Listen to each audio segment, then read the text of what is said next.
बहीण ही ज्यांच्या वावरातून समृद्धी गेली त्यांना विचार बहीण, ज्यांचे निळोंडा कॅनॉल गेले त्यांना विचारा बहीण. 25% मारा समाज फक्त अवसंदा की तो 25% लोकांचे पैसे परत गेलेत. बहिणींनी सह्या केल्या नाही. आता याच्यापेक्षा काय वाईट दिवस यावा मला. महिला मंडळी तळतळी ती बोलू नये, मग मी घरूनच निघताना ठरवतो आज वाईट बोलायचं नाही, पण मला कळ निघत नाही. मी तळतळीने बोलणारा माणूस. काय आपल्या वडिलांनी आपलं वाईट केलं तो काय वाईट केलं असं त्या विचारानं तर आपला संसार चांगला केलाच होता ना. उद्या तुम्ही 25,000 रुपये मागितले असते, भावानं दिलेच असते ना. पण तुम्ही रक्ताचेच नाते जर तोडून टाकायला लागले याच्यापेक्षा काय वाईट हो. मला सांगा, प्रसंगाला तुम्हाला भावाने पैसे दिले नसते का?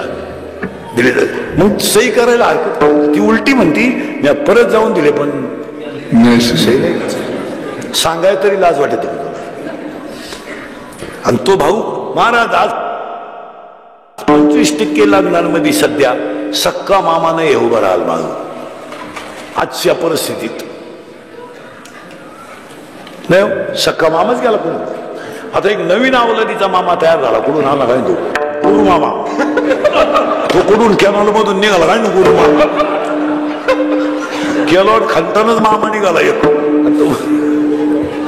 तो पैदा कुठून गेला काय नाही तुम्हाला सापडला कुठं तो गुरु मामा. पहिले मामा असायचे पण सक्का मामा असायचा. आता नवीन अवलादीचा मामा कुठून आला नाही. एक वाक्य सांगा.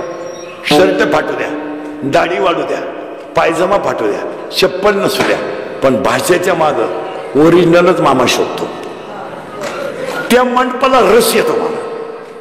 जाऊ ते बा परिस्थिती सोडून द्या, पण ते नातं शोधतं का नाही. उलटी माणसं म्हणतात किती हुशार बहीण आहे, तिघ भाऊ आहे, धाकट्याला मान दिला बरं का. त्याला वजन येतो आणि त्या लग्नालाही शोभा ते शिवून दिसतं. मग बाकीच्या बाया सुद्धा पाहताना बोलत पळालं कोण राहिले गो माझं. अगं एक तर म्हातारा झालाय पण त्या लहानाला त्यांनी चान्स दिला. त्या मामाची कपडी खराब याला किंमत नाही, त्याचं प्रेम किती दाटून येतं याला किंमत आहे. आपल्या लोकांनी हे नाते होते फार संपूर्ण. आता एवढ्या बसल्या याच्यातल्या 15 जण आहेत माझ्या पुढे बसेल का भावाशी बोलत नाही अशा इथं बसले. आता मी नावा सगळं सांगलं आपलं काम एवढं. आणि आता चालली 11 तारखेला जोर खांडवा भावाला जग मारा राखी बोरली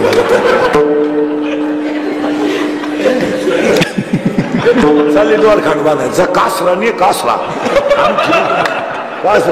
लाव त्याच्या मुंडक्याला काय मारदानी नेऊन थोडं मी नाही नेलं. मला अर्थ लोपले पुराणी नाश केला शब्द ज्ञानी विषय लोभी म्हणून साधना उगे माऊलीने कोवी लिहिली. महाराज मोराच्या पिसाऱ्यावर किती सुंदर डोळा असला तरी मोर त्याने कधी पाहत नाही. काय ओवी महाराज. त्याच्या पुढे एक ओवी इतकी सुंदर आहे 13व्या अध्यायात. लाटणं मोडल पण वाकणार नाही, डगल शेवळ पण पाझरणार नाही. काय ओव्या. लाटणे जैसा न नव्हे पाथरू न द्रवे. आणि 16व्या अध्यायात कधी सुंदर ओव्या दिल्या. उसाला किती लांब तुरा आला काय फायद्याचा. उसाला किती लांब तुरा आला काय फायद्याचा. नपुसक पुरुष किती देखणा असला काय फायदा.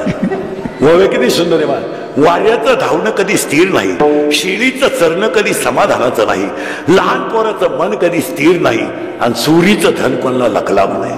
का वार्याचे धावणे का शेळीचे चरणे, बालकाचे मन